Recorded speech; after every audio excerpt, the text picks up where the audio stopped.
मैं जब 10 साल का था तो मैंने 9 o'clock न्यूज़ पे सुना कि पाकिस्तान तारीख के एक नाजुक मोड़ से गुजरा है। मैं फिर 20 साल का हुआ, मैंने फिर 9 o'clock न्यूज़ पे सुना कि पाकिस्तान तारीख के एक नाजुक मोड़ से गुजरा है। और फिर मैं 40 क्रॉस कर चुका और मैं अब भी 9 o'clock न्यूज़ पे यही सुनो कि पाकिस्तान तारीख के नाजुक मोड़ से गुजर रहा है। लेकिन ये वही मुल्क है जहाँ पे अमीर अमीर से अमीर तर और गरीब गरीब से गरीब तर हो चुका है। तो आज की वीडियो में मैं एक्सप्लेन करूंगा कि अमीर ऐसा क्या कर रहा है जो कि गरीब या एक आम इंसान भी अपनी ज़िंदगी में करे तो एक बहुत अच्छी ज़िंदगी गुजार सकता है। सो लेट्स सरमाया एक्सप्लेन।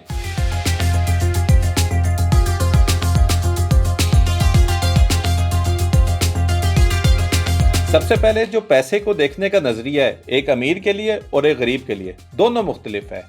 अमीर जो है वो पैसे को देखता है कि कैसे उस पैसे से ज़्यादा पैसे बनाए, जबकि गरीब उसी पैसे को देखता है कि किस तरह वो पैसे लेकर अपना यूटिलिटी का बिल, अपना गैस का बिल या बाइक ले ले या गाड़ी ले ले। अब ये जो दोनों तरीके हैं ये ही डिफ्रेंशिएट करते हैं कि अमीर अमीर से अमीर तर क्यों हो रहा है और गरीब गरीब से गरीब तर क्यों हो रहा है। जहाँ पे हम पैसे की बात कर रहे हैं वहाँ पर इसी मुल्क के अंदर अमीर के लिए पैसे की एक्सेस यानी कैपिटल की एक्सेस बहुत इजी है और बहुत सस्ते दाम में उसको पैसा मिलता है। फॉर एग्जांपल बैंक में जाएगा, अपने एसेट गिरवी कराएगा और बैंक उसको लोन भी दे देगा। लेकिन वहाँ पर ही गरीब के लिए कैपिटल की एक्सेस बहुत मुश्किल है और अगर कोई कैपिटल देता भी है तो वो बहुत एक्सपेंसिव है। फॉर एग्जांपल बैंक तो पैसे देगा ही नहीं, जब रही सही कसर है तो सिर्फ माइक्रो फाइनेंस देगा, जैसे इजी पैसा है, जैज़ कैश या इस तरह के और कोई माइक्रो फाइनेंस बैंक। और जहाँ पे आज की तारीख में बैंक आपको 10 से 12% के ऊपर दे रहा है, यही माइक्रो फाइनेंस बैंक आपको 30 से 40 क्या 100% से ऊपर तक के ऊपर आपको गरीब को दे रहे होते हैं। तो यहाँ पे बताने का मकसद क्या है कि जो मुल्क की आजकल जो सोसाइटी है वो अमीर के फेवर में ज़्यादा जाती है, गरीब के फेवर में कम जाती है। और समझने की बात यह है कि जो गरीब है, ये जो आम बंदा है, उसको ये नहीं देखना कि उसने पैसा एक्सेस कैसे करना है। सबसे पहले उसका टारगेट क्या होना चाहिए कि जो पैसा वो कमा रहा है अपने एक्सपेंसेस को उस पैसे के अंदर महदूद रखे। जब तक वो एक्सपेंसेस को अपनी आमदनी के अंदर महदूद नहीं रखेगा, जो दूसरा स्टेप है कि पैसे से पैसा कैसे बनाना है, वो दूसरे स्टेप में कभी जा ही नहीं सकता।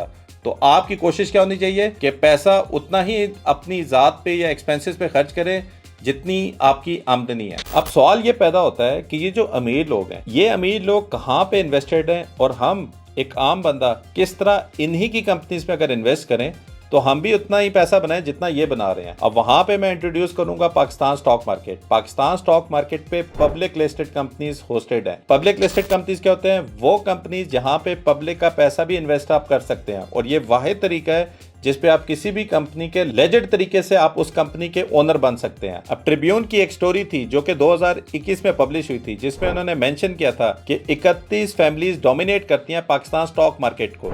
इनफैक्ट जो टॉप 10 फैमिली ओनर्स हैं वो तकरीबन 40% पाकिस्तान स्टॉक मार्केट KC 100 की मार्केट कैपिटलाइजेशन को ओन करते हैं। ये टॉप फैमिली ओनर्स कौन से होंगे?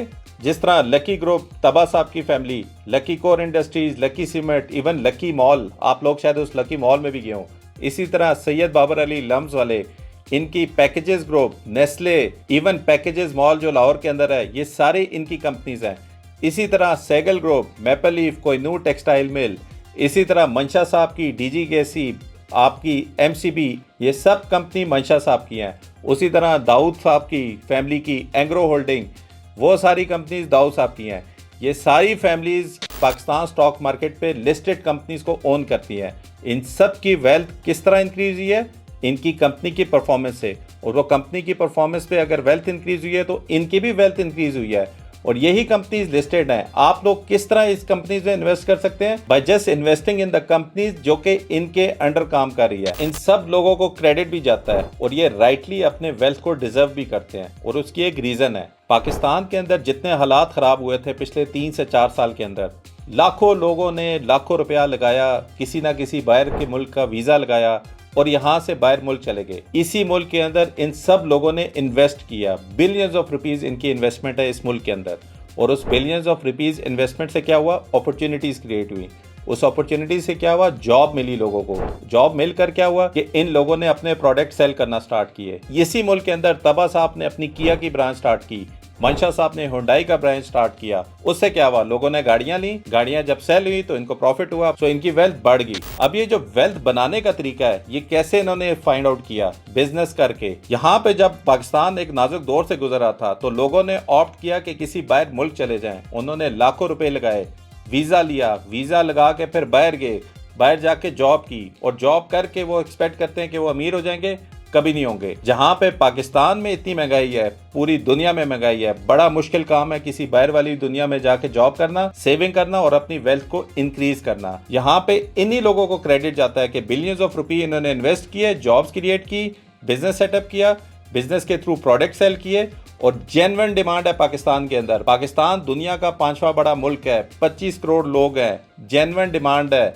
अगर आपके पास कोई ऐसी सोल्यूशन है, कोई ऐसा प्रॉब्लम है जिसके थ्रू आप सोल्यूशन बना सकते हैं, बेहतरीन मुल्क है जिस पे आप बहुत जल्दी वेल्थ अपनी क्रिएट कर सकते हैं। 2022 के अंदर जब मुल्क बहुत ज़्यादा नाजुक दौर से गुजर रहा था, वहां पर ही इन्हीं लोगों ने इसी स्टॉक मार्केट पे इन्वेस्ट किया। जैसे कि मैं एग्जांपल देता हूं, बीएम मंशा साहब की बेगम नाज मंशा ने 12 दिसंबर 2022 को तकरीबन 3.3 करोड़ शेयर्स लिए एमसीबी के। किस प्राइस पे लिए? 115 रुपए पे। आज उन्हीं 3.3 करोड़ जो कि 2.8 बिलियन की इन्वेस्टमेंट इनकी बनती है, उसकी टोटल मालियत 9.3 बिलियन है, और जो इनको डिविडेंड मिला है वो तकरीबन 2.6 बिलियन का तो डिविडेंड मिला है। अगर सिर्फ ये 2 साल की इन्वेस्टमेंट का इनका रिटर्न देखें तो 300% का तकरीबन इनका रिटर्न है, जो कि कैगर की सूरत में तकरीबन 78% बनता है। ये जो मैं आपको ट्रांजेक्शन बता रहा हूँ, ये पाकिस्तान स्टॉक मार्केट पे पब्लिकली अवेलेबल है, और सरमाया.pk में इनसाइडर ट्रांजेक्शन के अंदर आप हाईलाइटेड देख भी सकते हैं।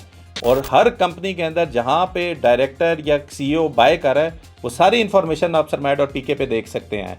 और जो ROI कैलकुलेटर है वो आपको बताएगा कि एक्चुअली आपका return longer period of time में कितना ज्यादा है। यहाँ पे ये समझना जरूरी है, जहाँ पे मीडिया के अंदर बहुत नेगेटिविटी थी और हर जगह में यही सुनने को मिल रहा था कि पाकिस्तान तारीख के एक नाजुक दौर से गुजर रहा है और हम मुल्क तो डिफॉल्ट के करीब था, लेकिन वहां पर ही ये सब लोग जो कि इस मुल्क के अंदर इन्वेस्ट कर रहे थे, ना सिर्फ के डायरेक्ट अपने बिजनेस सेटअप करके, बल्कि जो चलते फिरते बिजनेसेस हैं उसमें इन्वेस्ट करके। अब हम लोग जिनके पास सरमाया है, मे बी हम अपना बिजनेस फ्रॉम स्क्रैच तो बिल्डअप ना करें, लेकिन हमारे पास ये बहुत बड़ी अपॉर्चुनिटी अवेलेबल है कि यही लोग जो कि सालों साल से बिजनेस कर रहे हैं और एक बहुत एस्टेब्लिश बिजनेस करके बैठे हुए हैं, इनको समझकर हम कैसे देखें कि कौन सा बिजनेस है जिस पे हम इनकी शराकत करें। और उसको समझने के लिए मैं रिकमेंड करूंगा आपको सरमाया की ट्रेनिंग, जो कि हेल्प करेगी आपको ये फाइंड आउट करने के लिए कि कौन सी अच्छी बिजनेस है जहां पे आपको इन्वेस्ट करना चाहिए। अगर मैं आपसे पूछूं, अगर आपके पास आज पैसे हैं और अगर आपने इन्हीं में से किसी की कंपनी में इन्वेस्ट करना हो, तो आप किस कंपनी में इन्वेस्ट करेंगे? सर मेरा ख्याल है कौम को जगाने का वक्त आ गया है। इनको मत जगाओ, ये किसी जरूरी काम से सो रहे हैं।